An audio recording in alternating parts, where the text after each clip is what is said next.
The House of Commons turned into a battlefield this week as Prime Minister Keir Starmer found himself under heavy fire for what many are calling a masterclass in question dodging. The latest Prime Minister's questions, PMQs, session saw Starmer facing relentless grilling, yet time and again, he sidestepped, deflected, and left his critics fuming. What followed was a ferocious row, with MPs openly mocking the Prime Minister for failing to engage directly with the issues at hand. This week's clash wasn't just political theater. It raised serious concerns about transparency, accountability, and the leadership style of the new government. Was this just another day in the Commons, or does it hint at deeper cracks in Labour's approach? Let's break it all down. At the heart of the storm was a highly controversial issue, an asylum loophole that recently allowed a family from Gaza to enter the UK through a scheme originally intended for Ukrainian refugees. The revelation sparked outrage, prompting urgent questions about the government's immigration policy and its ability to manage the system effectively.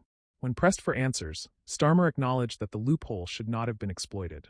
However, rather than taking full responsibility, he pointed to the legal framework left behind by the previous Conservative government, stating that the Home Secretary was now working on closing this gap. This response only fueled more frustration, as critics accused him of shifting blame instead of taking decisive action. Sunak, now leading the opposition, saw an opportunity and seized it. With a sharp and aggressive approach, he demanded to know exactly what Starmer planned to do about the issue, pressing for specifics on timelines, enforcement measures, and future safeguards. But Starmer remained cautious, offering only broad reassurances rather than detailed policy commitments. This only added fuel to the fire. The chamber erupted with laughter and jeers from Conservative MPs, who openly ridiculed what they saw as Starmer's inability, or unwillingness, to provide clear answers. Some opposition figures even went as far as calling it the most evasive PMQ's performance in recent memory.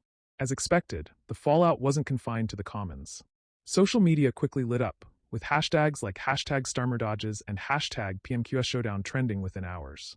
On one side, critics accused Starmer of lacking conviction, claiming that his reluctance to engage directly only reinforced fears that Labour's leadership is more about political maneuvering than real solutions. But on the other hand, Labour supporters defended Starmer's strategy, arguing that he was simply avoiding the bait Sunak had set. They pointed out that PMQs is often more about performance than policy, and Starmer was smart to stay on message rather than getting dragged into reactive debates. This debate isn't new. Starmer has long been known for his disciplined, methodical approach, rarely making off-the-cuff remarks and carefully choosing his battles. But this style has also drawn criticism, with some arguing that it makes him seem overly cautious, even robotic, at times. For voters watching from home, the perception of leadership is just as important as the policies themselves. The question is, how does this moment impact Labour's standing with the public? Political analysts are already weighing in. Some believe that while Starmer's dodging may have hurt him in the short term, it's unlikely to cause lasting damage.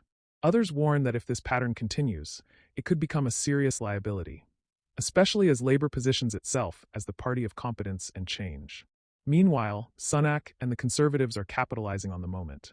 Within hours of PMQs, Tory figures were all over the media, framing Starmer's performance as proof that Labour isn't ready to lead decisively.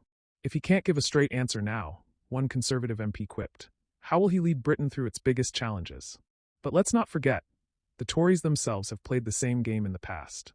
Sunak, Johnson, May, and even Cameron have all faced similar accusations of evasion at PMQs.